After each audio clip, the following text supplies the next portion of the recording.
गण गणपते नमः। संतान सप्तमी का व्रत रखने वाली सभी श्रोताओं को इस व्रत की हार्दिक शुभकामनाएं। आप सभी का स्वागत है आपके अपने चैनल अशोक वेदा में। आज आप सुनेंगे संतान सप्तमी की व्रत कथा। यह व्रत पुत्र प्राप्ति, पुत्र रक्षा तथा पुत्र की लंबी आयु के लिए किया जाता है। बदतर माह के शुक्ल पक्ष की सप्तमी तिथि को किया जाता है। इस व्रत का विधान दोपहर तक रहता है। इस दिन जाप्तिक के साथ श्याम सुंदर तथा उनके सच्चे सांप की पूजा की जाती है और साथ ही शिव गौरी का पूजन करके पुत्र प्राप्ति की तथा उनकी लंबी आयु का वरदान मांगते हैं। इस व्रत का मुक्त भन के नाम से भी जाना जाता है।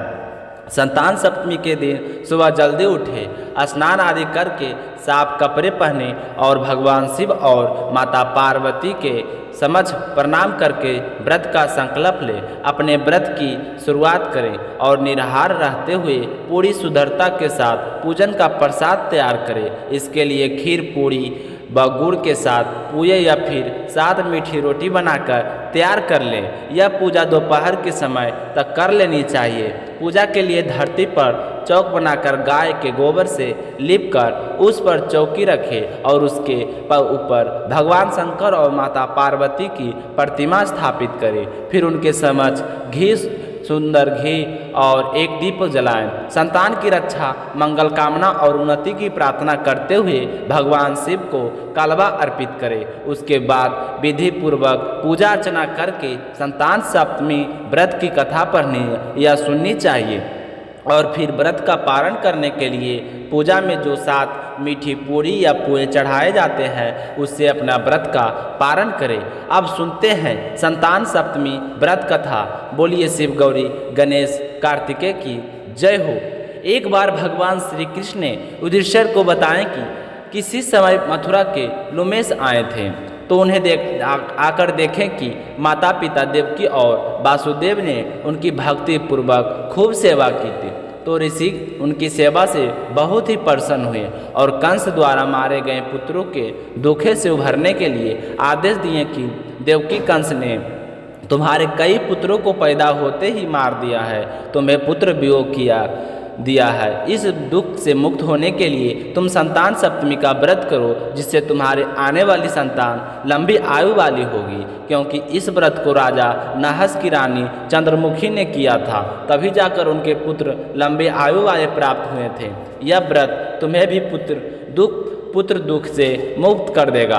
तो देवकी के कहने लगी कि हे देव, मुझे व्रत का पूरा विधि विधान बताओ ताकि मैं इस व्रत के पूरे विधि विधान के साथ संपन्न कर सकूं। तो लोमेश ऋषि ने उन्हें व्रत का पूजन और विधान बताकर व्रत कथा भी सुनाई कि नाहोश अयोध्यापुरी का प्रतापी राजा था।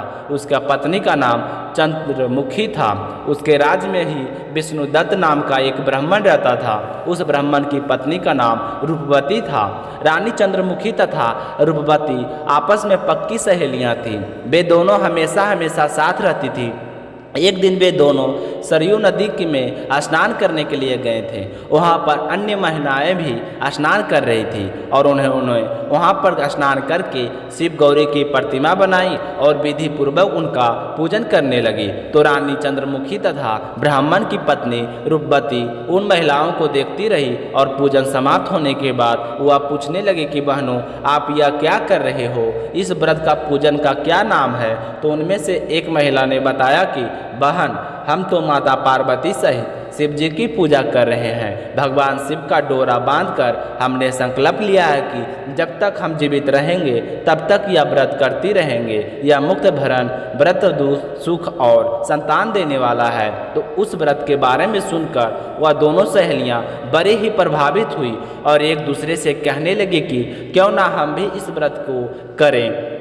तो दोनों ने एक दूसरे की हाँ में हाँ मिलाते हुए व्रत करने का संकल्प लिए और शिव जी के नाम का डोरा बांध लिए। परंतु जब वे दोनों घर गए तो व्रत के बारे में भूल गई। सारी उम्र का भोग करते हुए वे मृत्यु को प्राप्त हो गई। तो अपने ने दूसरे जन्म में रानी ने बानरी के रूप में जन्म लिया और ब्राह्मणी को मुर्गी का योनि मिली। तो इस तरह कई योनियों में जन्म लेती हुई पुनः दोनों मनुष्य योनि में आकर जन्म लिया। चंद्रमुखी मथुरा के राजा पृथ्वीनाथ की रानी बनी और रूपवती ने फिर एक ब्राह्मण का घर जन्म लिया। इस जन्म में रानी नाम ईश्वरी तथा ब्राह्मणी का नाम भूषण था। भूषण का विवाह पुरोहित अग्निमुख के साथ इस जन्म में भी उन दोनों में बड़ा ही प्रेम था। व्रत भूलने के कारण रानी को इस जन्म में भी संतान का सुख नहीं मिला। काफ़ी साल बीतने के बाद में उन्होंने एक पुत्र को जन्म दिया जो गूंगा तथा बहरा था। 9 वर्ष तक जीवित रहा। उसके बाद में वह मृत्यु को प्राप्त हो गया। लेकिन भूषण इस जन्म में संतान सप्तमी के इस व्रत को करती रही, जिसकी वजह से उसे 8 संतानों की प्राप्ति हुई। सारे के सारे बहुत ही सुंदर, स्वस्थ तथा तेज दबी थे। जब भूषण को पता चला कि उसकी सहेली रानी के पुत्र की मृत्यु हो गई है तो उससे मिलने के लिए गई। जब रानी ने उसे देखा तो उसके मन में ईर्ष्या पैदा हो गई। वह सोचने लगी कि मैं तो रानी हूँ, फिर भी मेरे एक भी बेटा नहीं है, वह भी गूंगा है, बहरा है, वह भी आज जीवित नहीं है। और इस ब्राह्मणी को तो 8 बेटे हुए, एक से बढ़कर एक। इसने ऐसा क्या किया, मैं सुखी नहीं हूँ तो इसे भी सुखी नहीं रहने दूंगी। तो उसने सोचा कि मैं इसके पुत्रों को किसी ना किसी तरह से मार दूंगी। तो वह भूषण से कहने लगी कि बहन, मेरे तो एक ही भी बेटा था, वह भी मृत्यु को प्राप्त हो गया। मैं अब चाहती हूँ कि तुम्हारे बच्चे का लाड प्यार करूँ, उन्हें मेरे पास खेलने के लिए भेज दिया करो। तो रानी की बात सुनकर बुझना कहने लगी कि हाँ हाँ बहन, क्यों नहीं, मेरे बच्चे तुम्हारे बच्चे ही हैं, तो आज ही तुम्हारे पास मेरे बच्चे को भेज देती हूँ। तो इस तरह बातें करते हुए अपने घर के लिए रवाना हो गई। घर जाकर उसने अपने 8 पुत्रों को रानी के पास भेज दिया। वहाँ पर आ गए तो रानी उन्हें अच्छे अच्छे व्यंजन परोसे, परंतु उनके अंदर जहर मिला दिया। बच्चों को इस बात के बारे में बिल्कुल भी नहीं पता था, तो उन्होंने जल्दी जल्दी भोजन किया और काफ़ी देर तक वहीं पर खेलते रहे और फिर अपने घर आ गए। जब रानी को पता चला कि उन बच्चों का तो बाल बाका भी नहीं हुआ तो उस बहुत ही गुस्सा आया और अपने नौकरों को बुलाकर कहा कि भूषण के पुत्रों को पूजा करने के बहाने यमुना के किनारे ले आओ और उस बहते जल में उन्हें ढकेलना। तो रानी की आज्ञा मानकर नौकर भूषण के घर गए और कहने लगी कि रानी साहिबा ने आपके पुत्रों को बुलाया है, आज उन्होंने पूजा रखी है। तो भूषण ने खुशी खुशी अपने 8 पुत्रों को नौकर के साथ भेज दिया। लेकिन वह नौकर बच्चों को राजमहल ना ले जाकर यमुना नदी के किनारे ले गया और वहां ले जाकर उन्हें यमुना में धकेल दिया। परंतु शिव गौरी की कृपा से वही वहां भी सही सलामत बाहर निकल आए। जब इस बात का पता रानी को चला तो वह तो गुस्से में आग बबूला हो गई और जलादों को बुलाकर कहा कि ब्राह्मण के 8 बालकों को वध स्थल पर ले जाओ और ले जाकर उनके टुकड़े टुकड़े कर दो। जलाद रानी के कहे अनुसार ब्राह्मणी के पुत्रों को लेकर वध स्थल पर चले गए और वहां ले जाकर मारने की कोशिश करने लगे। पर उन बच्चों को फिर भी बाल बाका नहीं हुआ। थक कर हार कर वह रानी के पास आए और कहने लगे कि रानी साहिबा, उन बच्चों का कुछ भी नहीं बिगड़ रहा है। तो यह सुनकर रानी को बड़ा आश्चर्य हुआ। उसने भूषण को बुलाकर कहा कि मैं तुम्हारे बच्चों को मारना चाहती थी और उनका कुछ भी नहीं बिगड़ रहा है, ऐसा तुम क्या करती हो। तो भूषण कहने लगे कि बहन, क्यों मजाक करती हो, मेरे बच्चे तुम्हारे बच्चे हैं, भला कोई माँ अपने बच्चे को मार सकती है। तो रानी जोर जोर से रोने लगी और हाथ जोड़कर ब्राह्मणी के चरणों में गिर पड़ी और कहने लगी कि बहन, यह पाप तो मैंने करने की कोशिश की है। यह कहकर उसने सारी बात बताई। तो भूषण कहने लगी कि बहन, क्या तुम्हें पूर्व जन्म की बात याद है। तो रानी कहने लगी कि मुझे तो कुछ भी याद नहीं है, तुम किसके बारे में बात कर रही हो।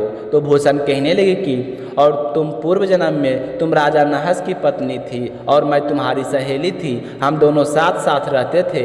एक दिन की बात है, हम दोनों सरिया में स्नान करने गए थे तो वहाँ कुछ महिलाएं स्नान करके शिव गौरी की पूजा कर रही थी। तो हमने वहाँ पर संतान सप्तमी व्रत का संकल्प लेकर धागा बांधा था, लेकिन घर आकर हम दोनों उस व्रत के बारे में भूल गए थे और व्रत की अवहेलना होने के कारण हम दोनों में अनेक योनियों में जन्म लिया।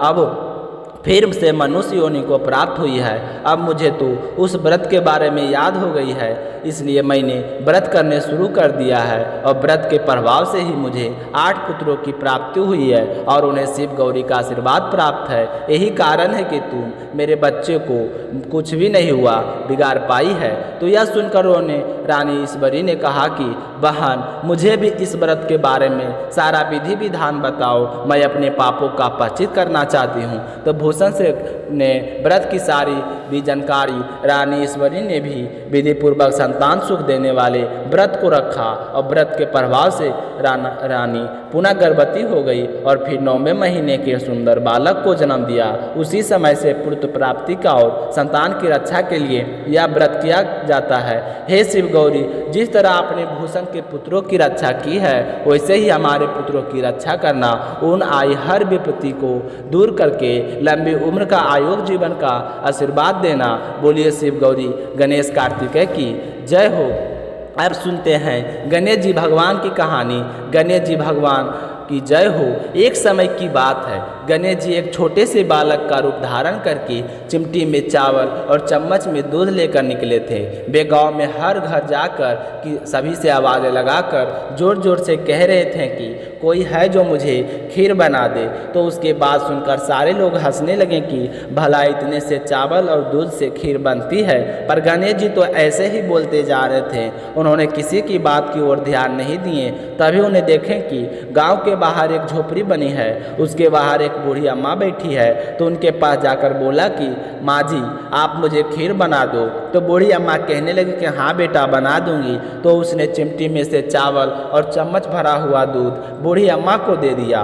तो उसे लेकर वो झोपड़ी के अंदर चली गई। वहाँ जाकर एक छोटा सा पतीला चूल्हे पर चढ़ा दिया। यह देखकर गणेश जी कहने लगे कि माँ जी, इतने से पतीले से क्या होगा, कोई बड़ा बर्तन लेकर आओ।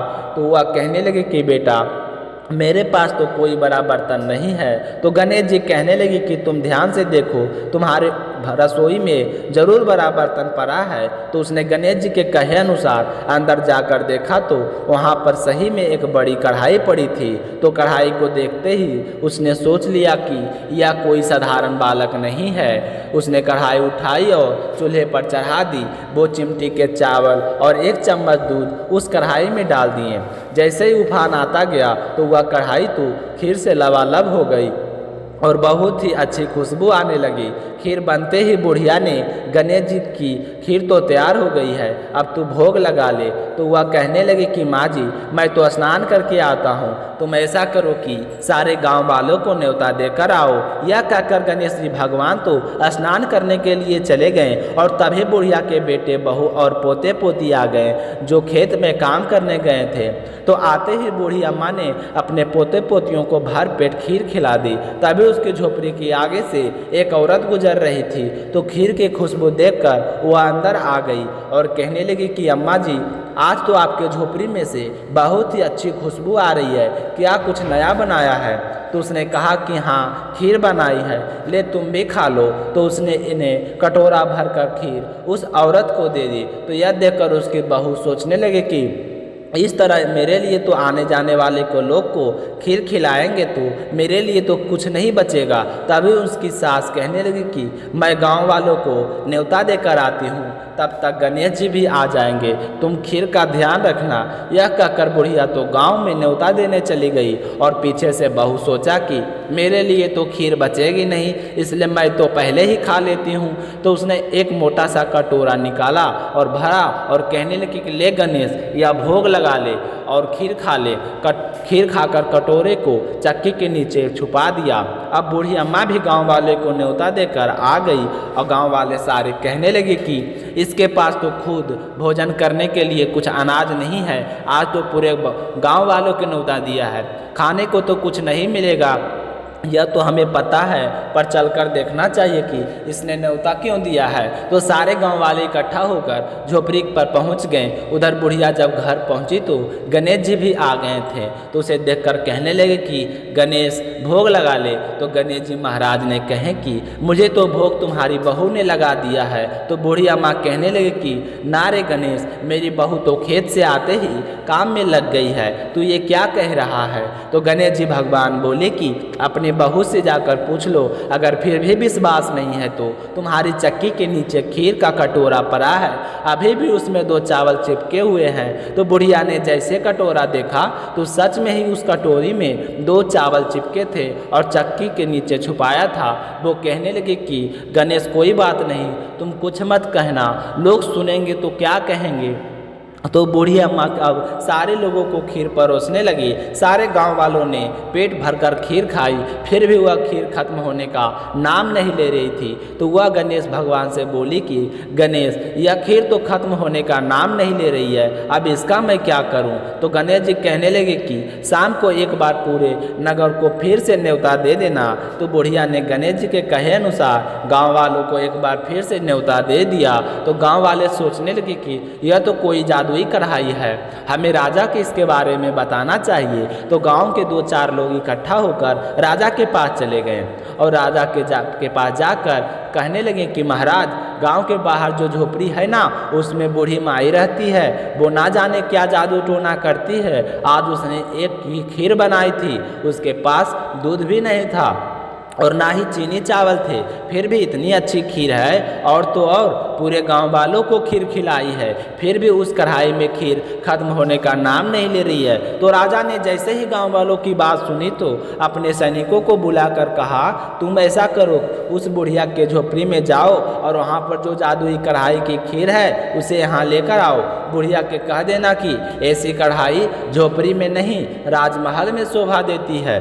तो राजा की आज्ञा पाकर सैनिक वहाँ पर आ गए और बुढ़िया से कहने लगी कि माई, राजा का आदेश है, आपके पास जो जादुई कढ़ाई है वह हमें राजमहल में लेकर जानी है। तो यह सुनकर बुढ़िया को बहुत ही दुख हुआ, लेकिन उसने कुछ नहीं कहा।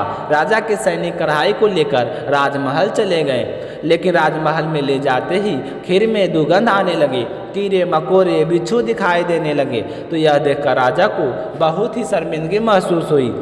वह कहना नहीं चाहते थे कि मेरे राजमहल में आने के बाद खीर में बदबू आने लगी। उन्होंने बुढ़िया को बुलाकर कहा कि बुढ़िया माई, यह कढ़ाई तुम्हारी है, तुम वापस ले जा, मैं तुम्हें देता हूँ। तो बुढ़िया माई कहने लगी कि हे राजा, अगर आप देते तो पहले भी कभी देते, या तो मुझे मेरे गणेश जी ने दिया है। तो बुढ़िया ने जैसे ही खीर उठाई तो लेते हुआ कढ़ाई फिर से सुगंधित खीर से भर गई।